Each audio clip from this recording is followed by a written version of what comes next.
जीडू कृष्णमूर्ति को पढ़ते हैं और उनकी जो आप कह लीजिए रिकॉर्डेड वीडियोस हैं वो भी सुनते हैं।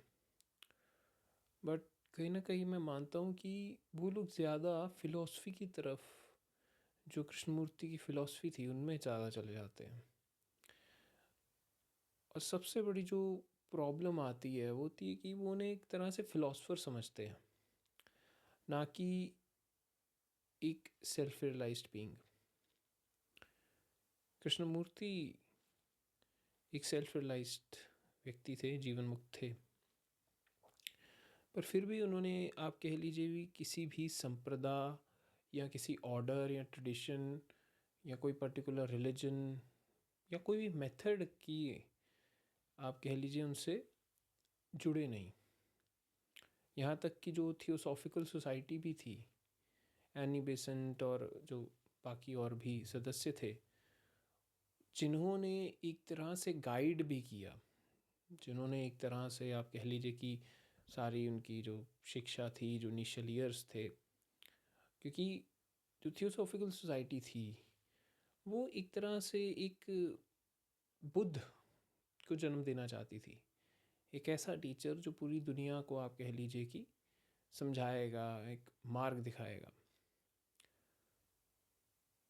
बट कृष्णमूर्ति, उन्होंने काफ़ी सारे जितने ट्रेडिशंस थे इन सब को काट दिया।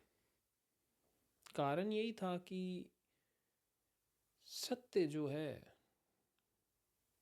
Truth in its purest form, वो ना ही किसी पर्टिकुलर रिलीजन का है, ऑर्डर का है, सोसाइटी का है, किसी आप कह लीजिए ट्रेडिशन का है, संप्रदाय का है, किसी भी का भी हक नहीं है उस पर। अगर वो है तो सबका है, नहीं तो किसी का भी नहीं। जीडू कृष्णमूर्ति को अगर समझना है तो व्यक्ति को जितनी उसकी कंडीशनिंग्स हैं और जितनी भी चीज़ें उसने खुद पर थोपी हुई हैं, उसके नाम, उसके सोचने का ढंग, उसके जितने संस्कार हैं, कंडीशनिंग्स हैं, उसके बिलीफ सिस्टम्स, उसके कल्चरल बिलीव्स, उसके सोसाइटल बिलीव्स, उसके रिलीजियस बिलीव्स, सारी चीज़ें, यहाँ तक कि उसके अगर स्पिरिचुअलिटी के बारे में भी बिलीव्स हैं वो भी उखाड़ के फेंकने होंगे। कृष्णमूर्ति को अगर आप सही मायनों में जानना चाहते हैं, उनकी टीचिंग को अप्लाई करना चाहते हैं, तो आपको बिल्कुल एक तरह से खाली होना पड़ेगा। जो जो आप नहीं वो सब हटाना पड़ेगा। आप किसी टेक्निक का भी सहारा नहीं ले सकते, क्योंकि वो आपको खड़ा नहीं होने देना चाह रहे। वो नहीं चाहते कि आप किसी भी तरह के सहारे, किसी भी तरह के मेथड या आइडियोलॉजी या फिलॉसफी को पकड़ें। कृष्णमूर्ति की कोई खुद की फिलॉसफी नहीं है, लेकिन हमने, क्योंकि हमारा माइंड ऐसा है कि हम इतने ज़्यादा आइडियोलॉजी में, फिलॉसफी में पड़े रहते हैं कि जब भी हमें कोई उससे दूर भी लेके जाता है, हमें कहता है कि उसके बिना खड़ जाओ, तुम्हें नहीं पता कुछ, कोई बात नहीं, लेकिन उसके बिना खड़ो, होश में खड़ो। हर एक चीज़ के प्रति जो तुम्हारे आप कह लीजिए जजमेंट्स हैं, बिलीव्स हैं, उन्हें हटा दो। हटाओगे तो फिर कहीं जो सत्य है वो प्रकट हो पाएगा। लेकिन हम ऐसे जी नहीं सकते, क्योंकि हमारा माइंड बहुत डिपेंडेंट है। हमें कंडीशनड आप कह लीजिए इन्वायरमेंट दिया जाता है, हमें बचपन से समझाया जाता है क्या सही क्या गलत है, हमें ऑर्डर में रहना सिखाया जाता है, बहुत सारी चीज़ें दी जाती हैं। बट कृष्णमूर्ति की जो टीचिंग है बहुत ही आप कह लीजिए ऐसे व्यक्तियों के लिए है जो प्राइमरीली बहुत ही बहादुर हैं, जिनमें थोड़ी रिबेलियस स्पिरिट है, और जो एक्चुअल में क्वेश्चन करते हैं कि वो एक्चुअल में क्या है। अगर मान लीजिए किसी व्यक्ति के जो उसके बिलीफ सिस्टम है, जो उसकी धारणाएं हैं, जो उसके नाम रूप की सारी आइडियोलॉजी सब अगर उखाड़ के फेंक दी जाए, निकाल ही दिया जाए, तो बचेगा क्या? इनिशियली कुछ भी नहीं बचेगा। हमारा जो सोचने का ढंग है, आप कह लीजिए कि हमारा जो थॉट प्रोसेस चलता है, वो सब एक तरह से कंडीशन रिस्पॉन्स है, वहीं से पैदा हो रहा है। हमारा जो एक्चुअल रियलिटी है वहाँ से नहीं प्रकट हो रहा। कृष्णमूर्ति आप नहीं पाएंगे कि वो ध्यान को भी कह रहे हैं, वो कह रहे हैं जीवन को ही ध्यान में ही बना लो। वो कहेंगे कि आप इतने अवेयर हो जाओ, हर मोमेंट इतने ज़्यादा होश में जियो कि आपकी जो आंतरिक स्थिति है वहीं से ही सारी चीज़ें खुद ब खुद प्रकट होनी शुरू हो जाएं। What he was actually trying to say कि आप जियो तो आपके जो सेल्फ है, आत्मस्वरूप है, उससे जियो। But he didn't even use those words. He was basically attacking everything, all philosophy आप कह लीजिए, कोई भी मेथडोलॉजी कह लीजिए, आप किसी भी ढंग की बात कर लीजिए, ट्रेडिशन की बात कर लीजिए, ऑर्डर की बात कर लीजिए। वो तो यहाँ तक कहते थे कि ये जितनी भी डिविजन्स हैं, ये बहुत ही बिछड़े हुए लोगों की है बनावट। It's just like tribalism. जैसे पुराने समय में अलग अलग जो आप कह लीजिए कबीले होते थे, ट्राइब्स होती थी, डिविजन्स करती थी, ऐसे ही इंसानों ने भी अपनी डिविजन्स कर ली हैं अपने बिलीफ सिस्टम से, अपने कल्चरल सिस्टम से, अपने आप कह लीजिए नेशनल बाउंड्री से। सो ऑल दीज थिंग्स कर क्या रही हैं, बांट रही हैं, और मन को और उसकी जो अहंकार उसको और बढ़ा रही, क्योंकि आइडेंटिटी दे रही हैं। कृष्णमूर्ति चाहते तो एक तरह से आप कह लीजिए कि एक नई प्रथा, एक ट्रेडिशन जैसे बुद्ध ने शुरू किया, कर सकते थे, बट ही चैलेंज्ड एवरीथिंग। यहाँ तक कि परमात्मा भी नहीं है, उसकी एग्जिस्टेंस का जो कोर है उसको भी चैलेंज कर दिया। But even when he is challenging, he is aware. और कृष्णमूर्ति को परमात्मा से कोई मतलब नहीं है। कृष्णमूर्ति को अगर मतलब है जो उनके सुनने वाले हैं, जिन्हें समझाना है, कृष्णमूर्ति को परमेश्वर की ज़रूरत नहीं है,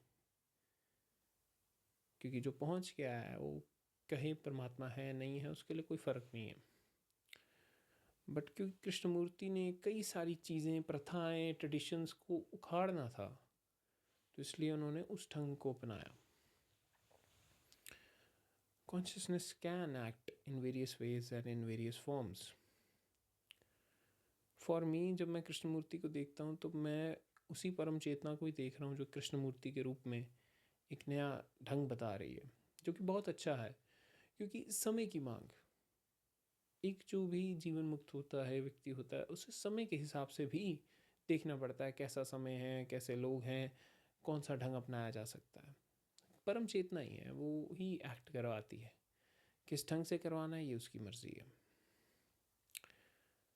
सो अगर कृष्णमूर्ति को सही मायनों में आप समझना चाहते हैं, क्योंकि कई सारे व्यूअर्स आते हैं जो कृष्णमूर्ति के बारे में पूछते हैं, एंड मुझे बस एक चीज़ का दुख होता है, वो लोग कहते हैं कि उनकी फ़िलॉसफी को कैसे समझें। प्राइमरीली वो कोई फ़िलासफ़र नहीं है, उनकी फ़िलॉसफी नहीं है, क्योंकि हमें इतनी आदत है खुद की फ़िलॉसफी में जीने की कि जब भी कोई हमें मार्ग भी दिखाता है सही दिशा में, हम उसको भी कहते थे, कैटेगराइज कर देते हैं ये फ़िलासफ़र है। अगर सिंपल भाषा में बोला जाए, जो चीज़ व्यक्ति को समझ नहीं आती जल्दी, उसे वो फ़िलॉसफी में कैटेगराइज कर देता है। फ़िलॉसफी एंड फैक्ट्स में बहुत फ़र्क होता है। और जो कृष्णमूर्ति कहते हैं ना, वो काफ़ी फैक्चुअल चीज़ है।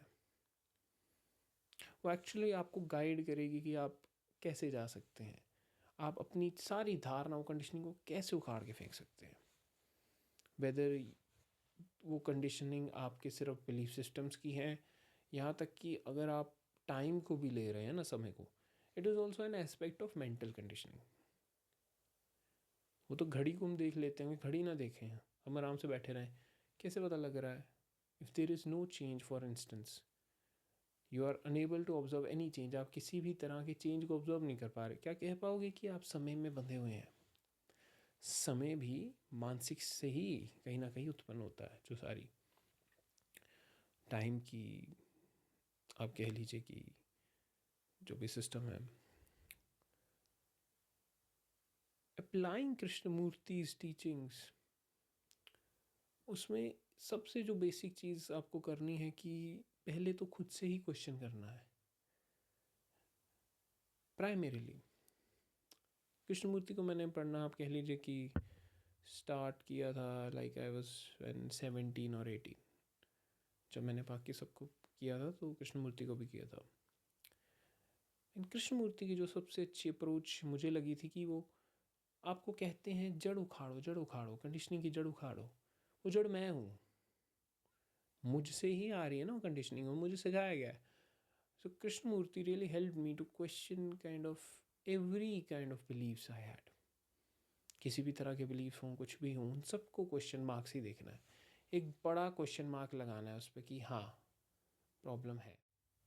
बिलीफ सिस्टम्स को जब क्वेश्चन करते हैं तो बहुत सारी चीज़ें जो पहले हमने मानी होती हैं और जो हमारी माइंड की वर्किंग होती है और जैसे हम सोचते हैं, वो सब जैसे हम ऑब्ज़र्व करना शुरू करते हैं, क्वेश्चन करते हैं, तो हमें अपने बारे में बहुत एक गहराई मिलती है। देखिए, कभी भी किसी ने भी अपनी स्पिरिचुअल जर्नी को एक्चुअल में आगे बढ़ाना है ना, सही दिशा में चलना है, इन सेंस की बहुत सारी चीज़ें जो जजमेंट्स हैं, ग्रजेस हैं, 100 चीज़ें हैं हमारे अंदर चलती, इमोशंस, फीलिंग, सब कुछ, उस सब की जड़ हैं हम। वो मेरे से ही आ रहा है, मैं ही उसे देख रहा हूँ, मैं ही ऑब्ज़र्व कर रहा हूँ, मैं ही उसे एक तरह से प्रोजेक्ट कर रहा हूँ, और मेरी जितनी भी फीलिंग्स, रिस्पॉन्सेज है वो भी एक तरह से कंडीशनड है। Krishnamurthy challenged this whole phenomena ताकि हम एक्चुअल में देख सकें कि ये सारी चीज़ें भी बहुत टेम्परेरी हैं,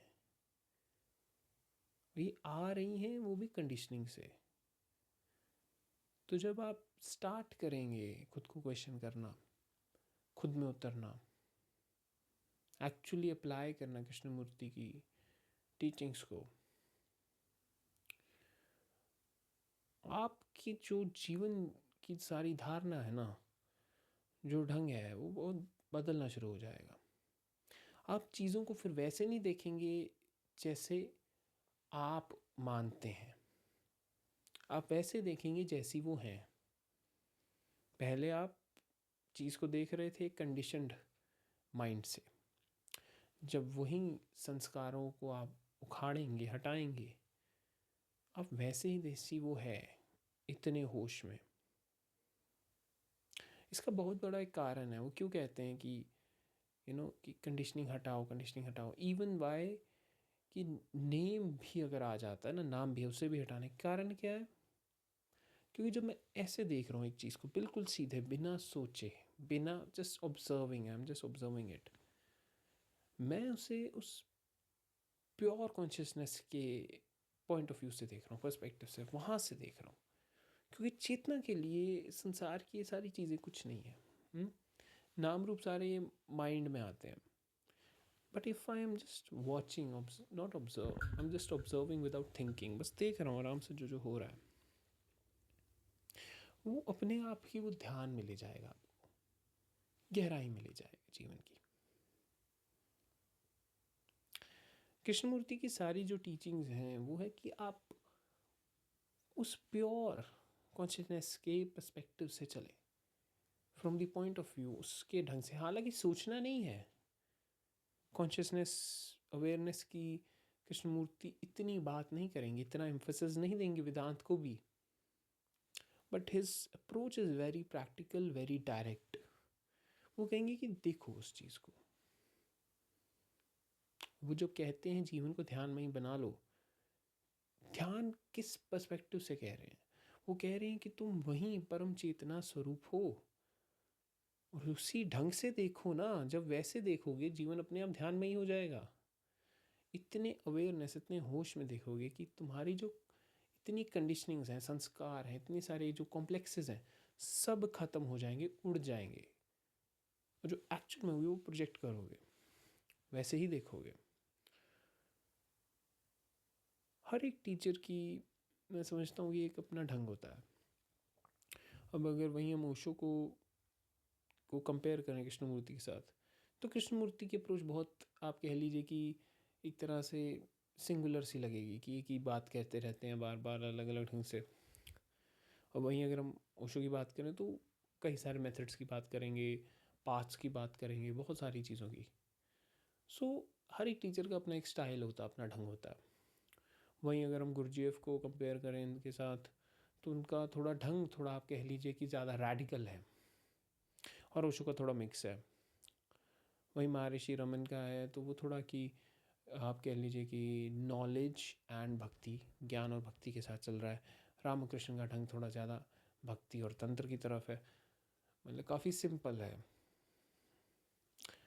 सो हर एक आप कह लीजिए कि व्यक्ति का ढंग थोड़ा अलग अलग हो सकता है, but everybody is saying the same thing. So primarily तो मैं इस वीडियो को इसीलिए एक तरह से बनाना चाहता था कि एटलीस्ट व्यक्ति ये समझे कि कृष्णमूर्ति फिलोसफर नहीं है, फिलोसफी नहीं बता रहे हैं, वो ढंग बता रहे हैं जीवन का, सत्य तक जाने का। एंड नॉर्मली मैं ऐसे टीचर्स के ऊपर इतनी वीडियोस बनाता नहीं हूँ, बट बिकॉज कि किसी ने मुझे पूछा था कि उनकी फ़िलासफ़ी का, तो मुझे एकदम से फिर याद आया, यार ये फ़िलासफ़ी नहीं है। आप जब पढ़ रहे हैं उन्हें तो सिर्फ शब्दों में मत फंसना। आई अंडरस्टैंड कि वो बहुत उनकी जो टॉक्स हैं, सेशंस हैं, बहुत आप कह लीजिए एलैबोरेटिव हैं, बहुत डिस्क्रिप्टिव हैं, बहुत समझाते हैं, गहराई में लेके जाते हैं। जैसे हमारे लॉ में कोई भी जजमेंट होती है, बात इतनी सी ही कहनी होती है, लेकिन खींच के 4-5 पेजों में खींचा होता है, उससे भी ज़्यादा, बहुत बहुत 100 हज़ारों पेजों में भी चली जाती हैं कई बार। सो आप वर्ड्स में मत फंसना, कोर को पकड़ो हमेशा, कहना क्या चाह रहे हैं, ढंग क्या है। जब आप कोर को पकड़ लोगे तो सारी टीचिंग, सारी चीज़ें वो अपने आप समझ आनी शुरू हो जाती हैं। हमें बहुत ज़्यादा ज्ञान इकट्ठा नहीं करना है, हमें तोता नहीं बनना है, हमें बनना है जो हम हैं, हमें जानना है, हमें रियलाइज़ करना है। यहाँ तक कि कृष्णमूर्ति ये भी कह देंगे कि आइडिया ऑफ बिकमिंग ये भी ऑब्स्टेकल है, because truth is here and truth is a pathless path, जैसे वो कहते हैं। क्योंकि कोई भी ढंग से पहुंचा नहीं जा सकता है, कोई भी मार्ग हमें पहुंचा नहीं सकता है। हाँ, हर जितनी साधनाएं होती हैं, जितनी टीचिंग्स होती, सत्संग होती हैं, सब आपको कहीं ना कहीं पुश करते हैं। पर वही है ना, रियलाइजेशन तभी होती है जो खुद होना होता है उसे, मतलब कि जब परमात्मा ने दरवाज़ा खोलना होता है, या सेल्फ ने खुद को रियलाइज़ करना होता है, और जब उसे होना होता है बेसिकली। ये सारे तो वर्ड्स हैं, परमात्मा, आत्मा, ब्रह्म, पार ब्रह्म, these are just words. Truth is beyond words. Realization होगी भी तो ऐसे नहीं व्यक्ति कहेगा कि मैं मतलब कि अंदर से ऐसे नहीं आएगा कि मैं परमात्मा हो गया, मैंने रियलाइज़ कर लिया, मैं परमेश्वर हूँ। No, the whole this phenomena of enlightenment or realization, it alters the way you see or perceive the world. It alters you as a person, बदल देता है क्या हो तुम, धारणा उड़ा देगा, आपकी सोच का, समझ का सारा तरीका उड़ा देगा। बिल्कुल नया जन्म होगा एक ढंग से। और अगर एक बार में नहीं ही उड़ाया तो ओवर टाइम उड़ जाएगा, ओवर टाइम उड़ जाएगा। सो अगर आप कृष्णमूर्ति पढ़ते हैं या आपको बहुत अच्छे लगते हैं, फॉलो करते हैं, तो आप उनकी टीचिंग्स को, जो बात कह रहे हैं, उसे अप्लाई करिए। सिर्फ पढ़ना नहीं है, अप्लाई करना है। स्टार्टिंग विद कि आप कंडीशनिंग संस्कारों को हटाइए, जो नहीं है, जो टेम्परेरी हैं चीज़ें, उन सबको उतना ही सीमित रखिए, खुद पे मत चढ़ने दीजिए, परमानेंट ना बनाइए।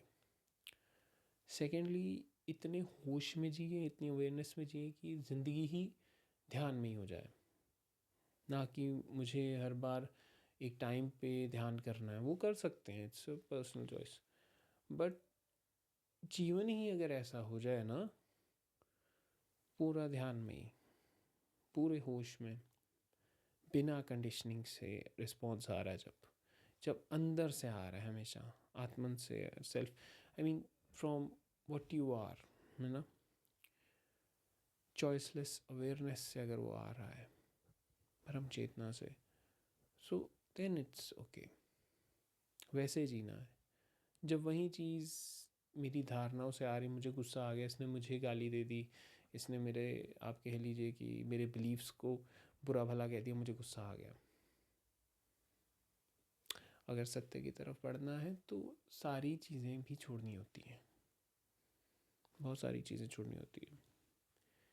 इसी के साथ मुझे कहानी याद आई कि महर्षि रमन के पास एक बहुत बड़ा स्कॉलर आया। उसने कहा कि मैंने सुना है कि आप आत्मज्ञान के बारे में सिखाते हैं, रियलाइजेशन, एनलाइटनमेंट के बारे में, आप ब्रह्म ज्ञान के बारे में सिखाते हैं। उन्होंने कहा कि यहाँ पे सिखाया नहीं जाता है कुछ, ये एक कोई इंस्टीट्यूशन नहीं है जहाँ पे आपको लर्निंग कराई जाएगी, पढ़ाया जाएगा। This is the university of unlearning. जो जो सीख के आए हो, जो जो मान्यता लेके आए हो, जो जो चीज़ें, धारणाएं, संस्कार लेके, वो सब हटा देंगे, अनलर्निंग बिल्कुल साफ कर देंगे, बिल्कुल कोरे कागज़ जैसे, ताकि जो हो वहीं आए, ना कि जो मान के बैठे हो। सो आप भी अपनी जो, आप कह लीजिए कि जर्नी है, उसे स्टार्ट करें कंडीशनिंग्स को हटाने से, क्योंकि मैं समझता हूँ कि जब तक वो खड़ी रहेंगी ना, तो आप भी बंधे रहोगे। पहले वहाँ से वो जंजीरें काटो, फिर ही चल पाओगे। जंजीरें और जो भार है वो साथ में लेके चलोगे तो फिर पहुँचना बहुत मुश्किल है। तो उन्हें हटाओ, फिर ही कहीं पर्वत चढ़ पाओगे।